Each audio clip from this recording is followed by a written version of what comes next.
계약서 작성을 하는 핵심 검토사항입니다. 자, 우리가 보면 고객과의 그죠? 어느 정도 의견이 합치가 되고 서로 접점이 이루어지면 뭔가 그죠? 약속 이행이 필요한 뭔가 그죠? 그 가시화가 필요한 거죠. 이게 보면 이제 계약서죠, 그죠? 계약서. 계약서 작성을 보면 구두로 하는 것도 계약이라고 그랬죠. 근데 문제는 뭔가 아니 구두로 계약하고 그걸 이행해야 되는데 이행을 하지 않았자 나는 뭐 해야 되는 거죠? 그 이행을 받아야 되는 거죠. 어떻게 받습니까? 법에 의존할 밖에 없는 거죠.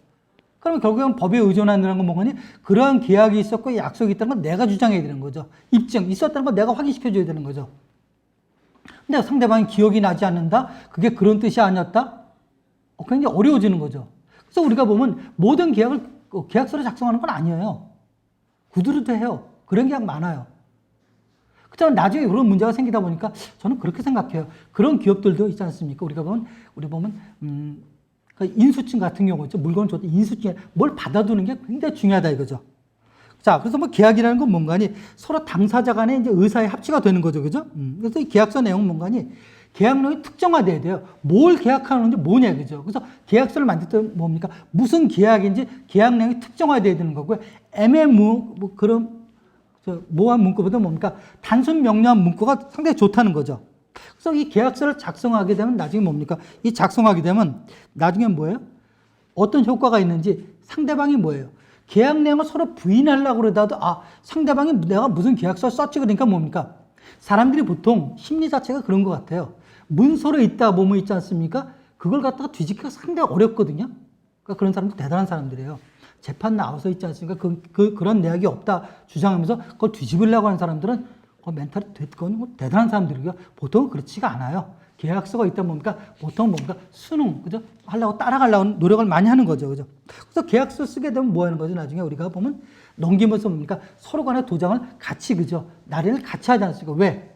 그 계약 내용을 갖다 뭡니까? 합의점을 갖다가 있다는 것 갖다 더 확인시켜주는 거죠. 확인시켜주는 거죠.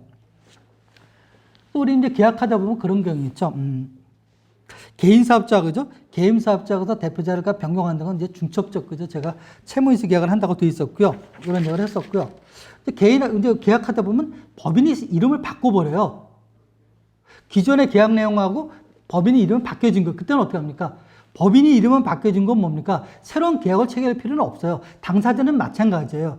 그렇지만 기간이 지난 다음에 새로운 계약을 할 때는 어떻게 되는 거죠? 그다음에 새로운 계약 내용을 갖다 회사 이름으로 하는 게 맞아요. 그다음에 법인의 대표이사 있지 않습니까?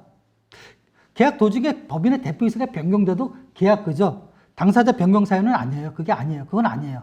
그건 아니에요. 그렇지만 새로운 계약이 지난 다음에는 어떻습니까? 새롭게 계약을 갱신할 때는 이제 새로운 대표자를 하는 게 낫는 거죠. 이게 맞는 거죠. 우리 보면 이런 경우죠.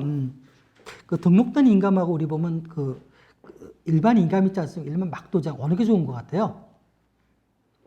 법적인 효과는 똑같아요. 막도장이라는 것이 막 쓰는 도장하고 개인으로 하는 인감도장, 법인인감, 회사로 말하면 법인으로 하는 사유인감 효과는 똑같아요. 왜? 그게 그 사람 도장이면 똑같아요. 근데 문제는 뭔가 하니 그 사람이 그걸 부인하는 경우 있지 않습니까? 이게 내 도장이 아니다. 이게 아니다. 그래서 누가 입증해야 되는 거죠? 내가 입증해야 되는 거죠.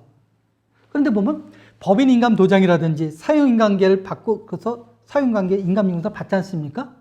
그러면 그걸 바꿔야 했을 때 보면 나중에 그걸 부인하기 상당히 어려워요. 왜 날인에 대한 그 책임이 있으니까.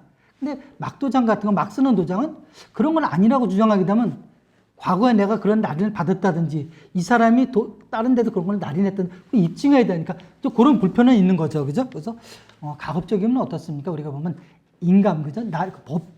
법인인감, 사유인감 아니면 개인인감을 받는 게 상당히 유리하죠. 그게 유리하죠.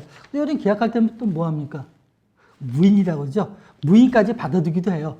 사실 무인 같은 거 보면 이거 찍고선 그죠? 부인하기 굉장히 어렵죠. 거기다 또 뭐 하죠? 자필 쓰지 않습니까? 이름 쓰잖아요. 그래서 우리 이거 주식회사랑 법인이랑 계약할 때 우리가 계약할 때 그 회사 뭡니까? 이름 문구 써갑니까? 요즘에 인쇄해가지고 할 때 이름 안 하거든요. 빈 거는 놔두잖아요. 본인이 명판 찍고 본인이 자수하게 놔두잖아요. 그죠? 그렇게 놔두죠. 자, 우리가 이제 보면 이런 게 있죠. 계약을 뭐 해지한다. 내용도 어렵죠. 그죠? 해지한다는 건 뭐니? 계속적인 거래 관계에 있는 거 있잖아요. 근저당권을 해지한다. 고용 관계를 해지한다. 이렇게 쓰고요.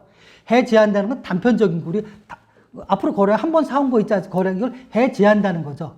그러면 큰 차이점은 뭐냐 그거예요. 큰 차이점 손해배상 의무는 어차피 있는 건데 이거죠. 큰 차이점은 뭔가니 해지한다는 건 기존의 계약은 계속 유효하다는 거예요. 유효하고 앞으로만 그죠. 앞으로만 무효로 한다는 거고요.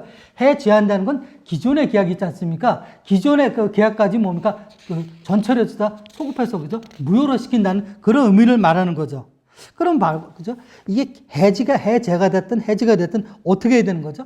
끝나면 계약 상대방에서 뭘 받아야 됩니까? 잔고 확인서 받죠. 잔고 확인서도 받고 동호회 물품도 넘겨받고 마지막에 그죠? 확인서를 받아야 되는 거죠. 그래서 보면 계약서 작성을 위한 핵심 검토사항이었는데요. 이 계약서라는 거 보면 꼼꼼히 작성하셔야 되는 거거든요. 내 기분 내키는 하는 게 아니라 나와 있는 법적 요건들이 몇 가지가 있거든요. 핵심 들어갈 사항들은 뭡니까? 그 사항들은 우리가 보면 다시 한번 짚어보고, 그죠? 짚어보고 꼭 작성을 한다.